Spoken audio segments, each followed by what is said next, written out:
It's time for The Verdict. The Verdict is a lively discussion of current events and legal issues pertinent to Oklahomans. The Verdict is hosted by Kent Myers and Mick Cornett. It's time for The Verdict. Hello again. Welcome back to the set of The Verdict. Mick Cornett with Kent Myers. We're here every Wednesday night to discuss topical issues, legal issues, and tonight, a little of both, but really more to the legal slant. Yes, we're back to our roots, The Verdict, because we're going to be talking to someone who rendered verdicts, a federal judge, a former federal judge. We thought it would be interesting to our viewers to talk to someone who had served as a federal judge for a number of years, but is no longer serving. And just to find out how they got there, what they did while they were on the bench, and how it's been after they've gotten off the bench. And we've got a very fine candidate for that spot tonight, Mike Burridge, who was a federal judge for 7 years here in Oklahoma, and he'll be joining us to talk about being a federal judge. What's it like to be a federal judge? We'll find out tonight on The Verdict.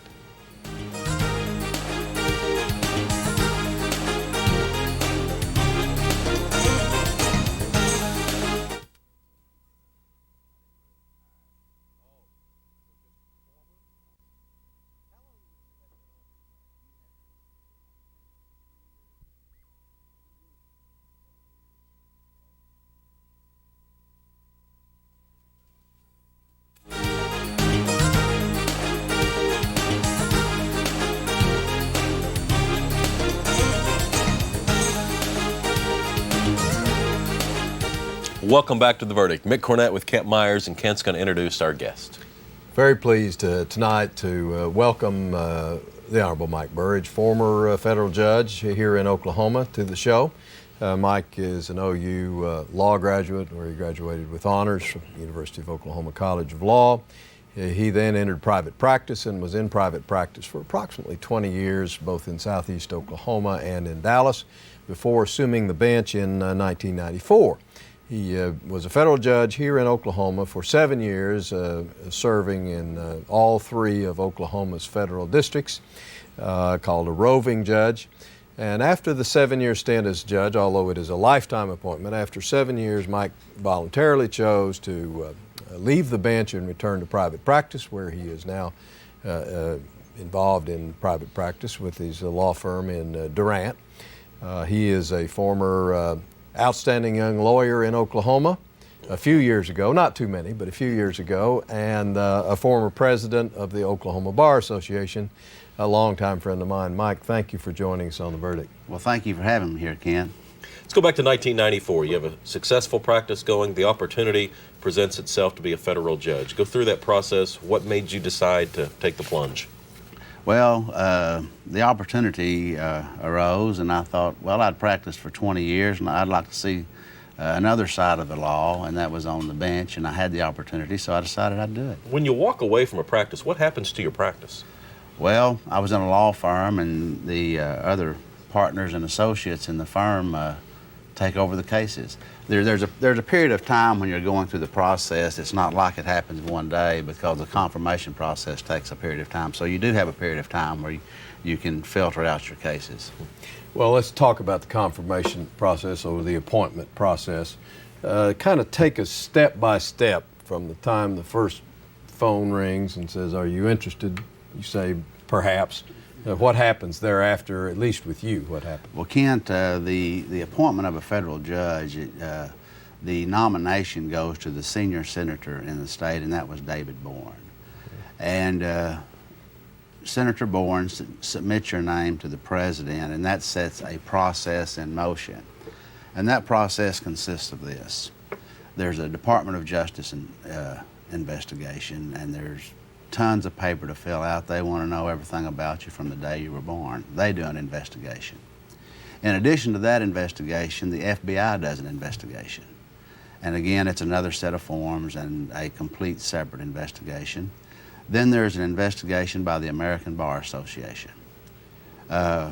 Assuming that you make it through all three of the investigations, then your name will go to the president, but not until you have cleared all the investigations and gone to the Department of Justice for an interview.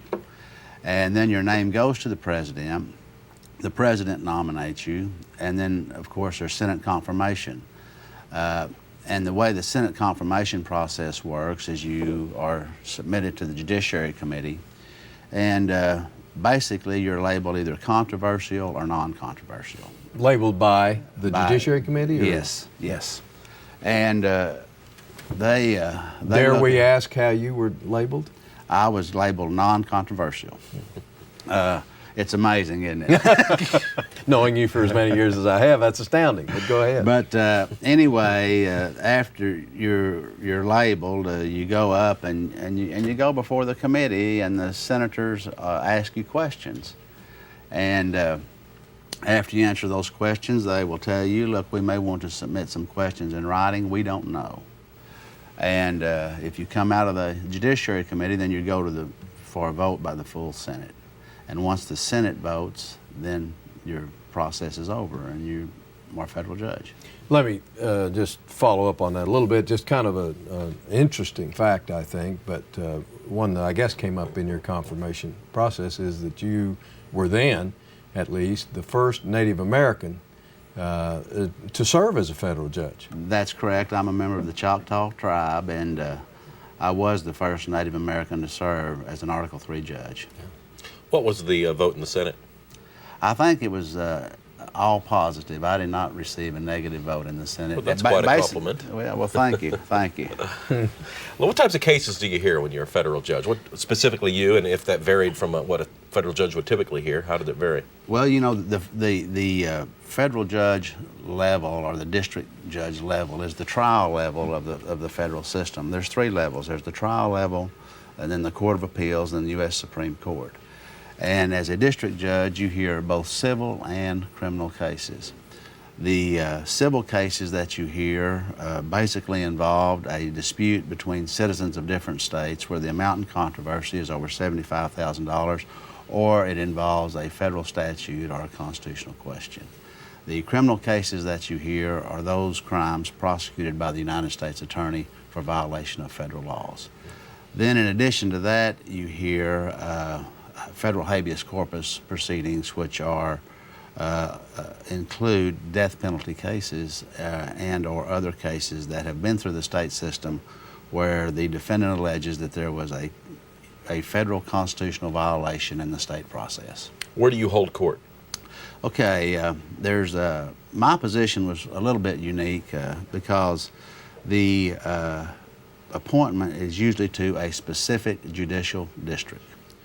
There are 4 roving positions in the United States. Dale Cook, who was my predecessor, was a roving judge, and my appointment was a roving judge. And so I held court all over the state in all 3 judicial districts, but primarily in Tulsa and Muskogee. What kind of staff did you have when you were on the bench? Well, you're very fortunate with regard to staffing as a federal judge. You have a secretary, and then you have 2 law clerks to do research for you on your civil and criminal cases.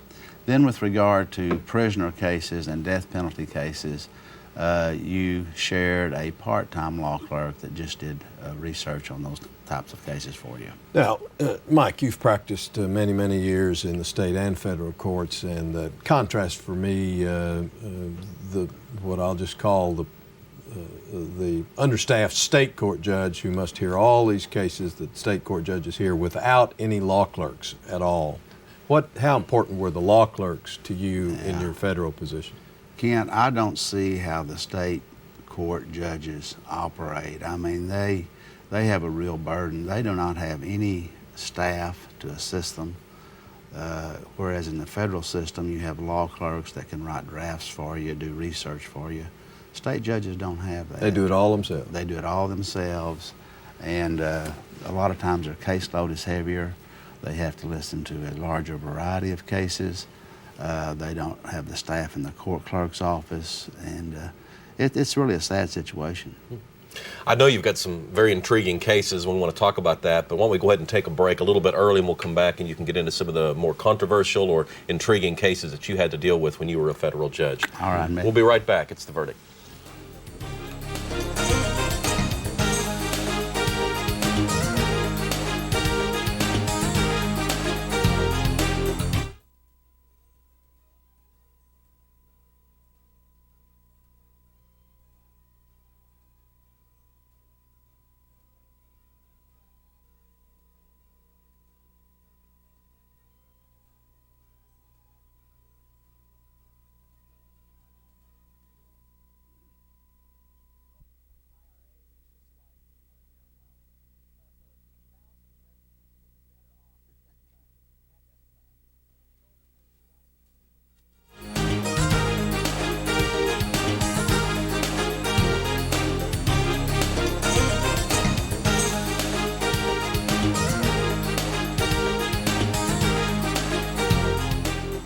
Welcome back to the set of the verdict. Mick Cornett, Kent Myers. We're visiting with former federal judge Mike Burridge. Mike, when we left, we had asked you to think about some of the more controversial or intriguing cases that you had a chance to sit upon. And with a couple of minutes to think about it, give us a couple of samples of the more interesting cases. Okay, Mick, I'll give you one civil and one criminal. The civil case that was very interesting, there was a minister in Dallas, Texas named Robert Tilton who had a ministry on TV and was taking in a lot of money from that ministry. And so Diane Sawyer decided she would do an investigation on him and did so, and certain things turned up, and then he was on primetime live, and it was revealed in that story that some of the prayer requests ended up in dumpsters. There was issues as to how the money was actually spent, who got the money, and so after that show aired, Robert Tilton sued Diane Sawyer and ABC in federal court in Tulsa, and I heard that case. And that was for slander, libel? Libel and slander, and it was a very interesting case. You'll hear about the absence of malice in slander and libel. Was that an issue here? Or? Yes, it was. The issue, of course, him being a public figure, as to whether the segments that aired, if they were incorrect, whether there was malice involved on behalf of ABC or Diane Sawyer. I ruled in that case that ABC and Diane Sawyer were entitled to summary judgment because that one of the reasons was because that standard could not be met by Mr. Tilton. Then another case is a criminal case. By the way, before you get to the criminal case, did Diane show up? She did. She actually showed up, Kent, and when I walked out, from behind the bench, and she was sitting out there, and Robert Tilton showed up. It was quite a... one left smiling and one left frowning. Exactly. Yeah. Exactly. I'm sorry, I interrupted you on the criminal. Okay. Go ahead. One criminal case that was interesting was when the United States filed or indicted Carol Howe. Of course, one of the issues in that case that raised some public interest was whether she, in fact, warned the FBI about the Murrah building bombing, and whether she would testify in the McVeigh case. That case was a criminal case where they had found some alleged bomb materials and so forth. And she was tried to a jury in Tulsa and found not guilty. Well,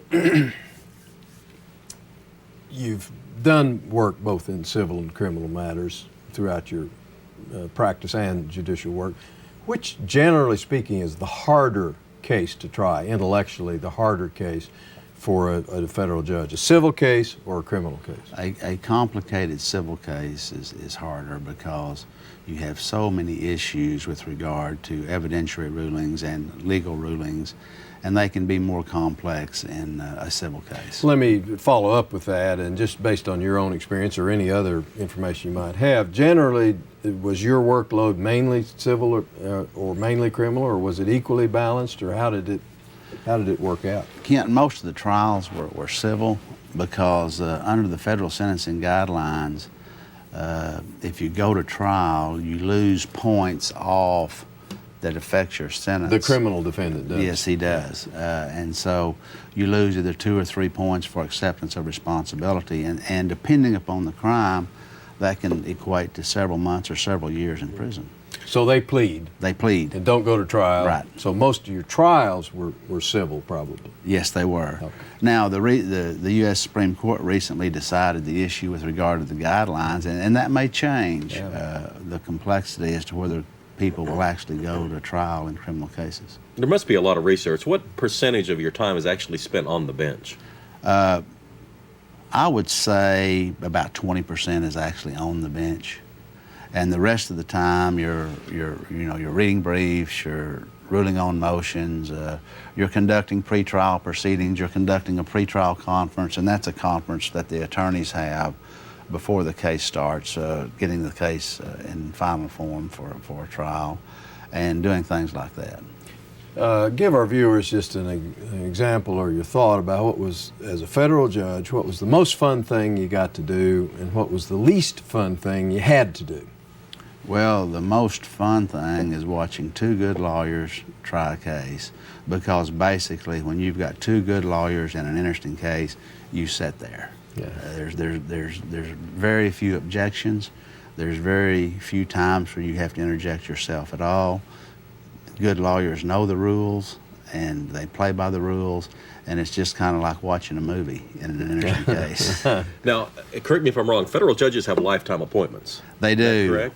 Now, talk about the lifetime appointment. Now that you've stepped down, left being a federal judge by your own choice, is it a good idea to have federal judges with lifetime appointments or not? Our forefathers thought it was, and you hear pros and cons on that issue. By that, you mean that it's in the Constitution? It's in Article 3 of the Constitution, Kent, says that federal judges are appointed for life during good behavior. Yeah. And you can't be fired. Nobody can kick you off the bench. And the reason for that was so that you would not, or a judge would not be under political pressure or any social pressure with regard to deciding issues that come before the court. And it's good. You know, there are exceptions when somebody gets on the bench that abuses it, but generally speaking, I think it's a very good thing. You left after 7 years on the bench to return to private practice. Why did you leave, and why did you pick that time to leave? Because you didn't retire. I did not retire. I chose to resign, Kent, and I really like practicing law. I like being a player rather than a referee. And I have two boys that are out of law school, and I wanted to practice law with them. And a daughter-in-law. And a daughter-in-law. David and Heather, they're in Durant, and Sean's in Claremore, and we have a great time practicing law together. What does the general public not know? Because I think so many times the general public gets their views of a judge from what they see on television or on the movie screen. How accurate is that portrayal, and what do people not really understand about the role that judges play in our criminal system? Well, the TV version of the judge is not reality. I mean, Judging Amy is not accurate? That's not accurate. It's hard work. It's listening to cases day in and day out. There's not the glamour that's portrayed on TV, and the system works, but it's not as exciting as it is on TV. I observed, not in your courtroom, but in another federal courtroom, one morning, a federal judge sitting on the bench sentencing criminal after criminal after criminal, running through, just looked like a script that the judge was reading to make sure that everything was covered, and the judge spent all morning long doing that one thing, and I just thought how tedious that must be. Well, you know, when it comes to... It's important, but tedious. It is important, and the reason that the script is there, and it is sort of a script, is to make sure you cover all the bases with regard to an appeal, and with regard to what sentence you imposed, it's fairly narrow by the guidelines. In other words, you have a range that you must sentence a defendant in, and unless it's not a Hartman case. And it's very hard to depart from the guidelines. But now we've got this new decision. You know, previously, matters that were not proven to a jury could enhance a sentence. Mm-hmm. Now that's not possible. So we are out of time, Judge Burridge. Do you still call Judge Burridge? Is that you get that some title people for life? do, yeah. Okay. Thank you for coming on The Verdict. Okay. We really appreciate it. I know our audience learned a lot. Well, thank you, Mick. Thank you, Kent. Yeah. Kent and I'll be back with the final word after this. You're watching The Verdict.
Welcome back to the set of the verdict. Mick Cornett with Kent Myers, wrapping up our show with Judge Burridge. We are really pleased to have Judge Burridge on with us tonight.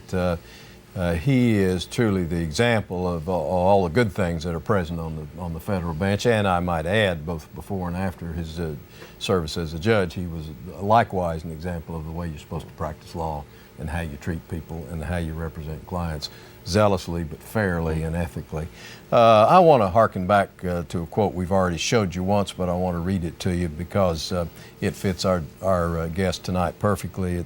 Thurgood Marshall, the United States Supreme Court Justice, said, "We must never forget that the only real source of power that we as judges can tap is the respect of the people." Well, our guest tonight tapped that, had it all the time he was on the bench, and frankly maintains it today. Let's talk about next week just for a minute. Do it. We're going to talk about something else that people ask about. What do lobbyists really do? And we're going to have two lobbyists on next week to talk about what lobbyists really do. They spend a lot of time calling mayors, I can tell you that. Do they? Yeah. I don't hear from them much. I have an email address for Mike Burridge. We typically like to give website or email information for our guests. If you'd like to contact Mike, you can reach him at Mike Burridge, that's MikeBurrage at burridgelaw.com. We'll be back next week, another show right here, KSBI 930 Wednesday nights, The Verdict.